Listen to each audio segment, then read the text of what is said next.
अयोध्या में राम जन्मभूमि में विराजमान रामलला के मंदिर के निर्माण कार्य का शुभ आरंभ करने आ रहे प्रधानमंत्री नरेंद्र मोदी के आने से पहले अयोध्या राममय हो गई है।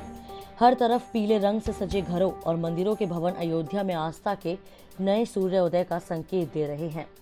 धर्मनगरी की सड़कों और गलियों में रामचरितमानस की चौपाइयां गूंज रही है। विभिन्न आश्रमों और मंदिरों में संतों के साथ श्रद्धालु रामधुन का गायन कर भाव विभोर हो रहे हैं। लग रहा है मानो दिवाली है या फिर होली पर्व जैसा उल्लास हर तरफ छाया हुआ है। सभी को बुधवार को प्रधानमंत्री के हाथों मंदिर निर्माण शुरू होने का इंतजार है। सरयू तट पर भी अलग ही नजारा है।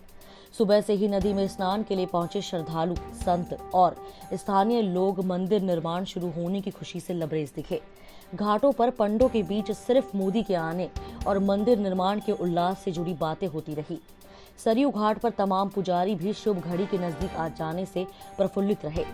घाट पर स्नान के लिए आए संत रामभद्र दास ने कहा कि घाट पर पहुंचने के बाद महसूस हुआ कि राम मंदिर निर्माण शुरू होने की खुशी से सरयू नदी भी हिल्लोरे ले रही है।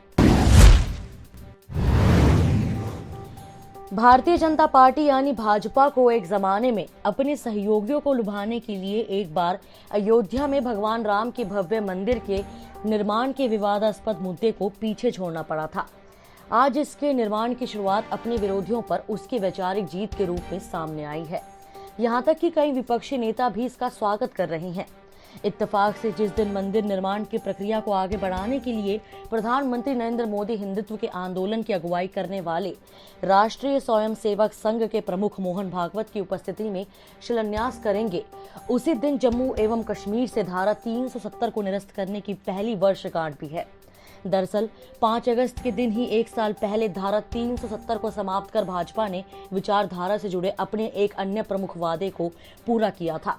राजनीतिक जानकारों का कहना है कि बुधवार को होने वाले शिलान्यास में प्रमुख राजनीतिक उपस्थिति प्रधानमंत्री और उत्तर प्रदेश के मुख्यमंत्री योगी आदित्यनाथ की रहने वाली है। दोनों ही इसके लिए उपयुक्त है क्योंकि दोनों हिंदुत्व के प्रति अपनी अटल निष्ठा के लिए जाने जाते हैं। केंद्रीय मंत्री और सेना के शीर्ष अधिकारियों ने मंगलवार 4 अगस्त को पूर्वी लद्दाख की सुरक्षा हालात की समीक्षा की। इसमें लद्दाख के अग्रिम मोर्चों पर लंबे वक्त तक डटे रहने की तैयारियां तेज करने पर चर्चा हुई। भारत और चीन के सैन्य कमांडरों के बीच बातचीत के सकारात्मक नतीजे न मिलने के बीच यह बैठक हुई है। घटनाक्रम से जुड़े सूत्रों ने कहा कि भारत LAC के संवेदनशील क्षेत्रों में उच्च स्तर की सतर्कता बरतेगा। सेना ने लद्दाख सेक्टर में सर्दियों के दौरान भी सैनिकों की अच्छी संख्या और हथियार बनाए रखने से जरूरी तैयारियां भी शुरू कर दी है। समझा जाता है कि जनरल नरवणे ने बैठक में बताया कि भयंकर सर्दी में -20 डिग्री के तापमान में ऊंचे पर्वतीय इलाके में सैनिकों के वहां ठहरने और हथियारों के लिए क्या क्या इंतजाम करने होंगे। हालांकि यह तय किया गया है कि भारत किसी भी सूरत में अपना रुख नरम नहीं करेगा। बैठक में रक्षा मंत्री राजनाथ सिंह, विदेश मंत्री S जयशंकर, NSA अजीत डोभाल, सेना अध्यक्ष MM नरवणे और अन्य शीर्ष अधिकारी सम्मिलित हुए हैं। चीन मामलों में विशेषज्ञता रखने वाली कई अधिकारी भी बैठक में थे। विदेश सचिव हर्षवर्धन श्रृंगला और रक्षा सचिव अजय कुमार भी इसमें शामिल थे। गौरतलब है कि चीन पैंगोंग त्सो देपसांग से पीछे हटने में टाल मटोल कर रहा है। लेबनान की राजधानी बेरूत में मंगलवार 4 अगस्त को बेहद शक्तिशाली दोहरे विस्फोट में कम से कम 50 लोग मारे गए और करीब 2750 लोग घायल हो गए। समाचार एजेंसी AFP ने स्वास्थ्य मंत्री के हवाले से यह जानकारी दी है। दोपहर के वक्त हुए विस्फोट से राजधानी की कई इमारतें हिल गई और वाहनों के परखच्चे उड़ गए। शहर से घना काला धुआं उठने लगा। धमाका इतना तेज था कि घरों की खिड़कियां और फॉल्स सीलिंग टूट गई। ऐसा प्रतीत होता है कि विस्फोट बेरूत के पत्तन के आसपास हुआ और इससे भारी मात्रा में नुकसान हुआ। प्रत्यक्षदर्शियों के मुताबिक बेरूत पत्तन के निकट लोग जमीन पर जख्मी हालात में पड़े थे। स्थानीय टीवी स्टेशन ने अपनी खबर में कहा कि विस्फोट बेरूत के पत्तन में उस इलाके में हुआ जहां पटाखे रखे जाते थे। विस्फोट में कम से कम 10 लोगों के मारे जाने की खबर है। ये शव अस्पताल में लाए गए हैं। यह संख्या बढ़ सकती है। धमाके की गूंज काफी दूर तक सुनी गई। यह धमाका तब हुआ जब लेबनान के लोग देश के पूर्व प्रधानमंत्री रफीक हरीरी की हत्या को लेकर जारी मुकदमे के फैसले का इंतजार कर रहे थे। हरीरी की हत्या वर्ष 2005 में ट्रक बम विस्फोट के जरिए की गई थी और इस मामले में फैसला शुक्रवार 7 अगस्त को सुनाया जाना है।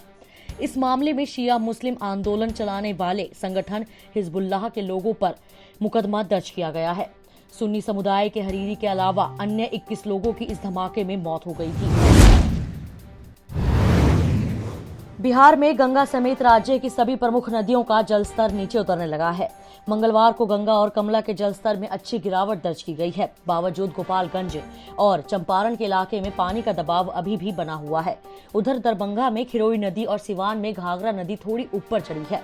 सारण और चंपारण में तटबंधों के कई टुटानों की मरम्मत में इंजीनियर सफल हो गए हैं, लेकिन अब भी बांध पर पशुओं की शरण लेने के कारण काफी परेशानी कम नहीं हो रही है। विभाग के अधिकारी बांधों पर कैंप कर रहे हैं। गंडक का डिस्चार्ज सोमवार को वाल्मीकि नगर बराज के पास घटकर 1,55,000 घनसेक आ गया है। यही नदी रेवा घाट में लाल निशान से नीचे चली गई है, लेकिन डुमरिया घाट में अभी भी ऊपर है।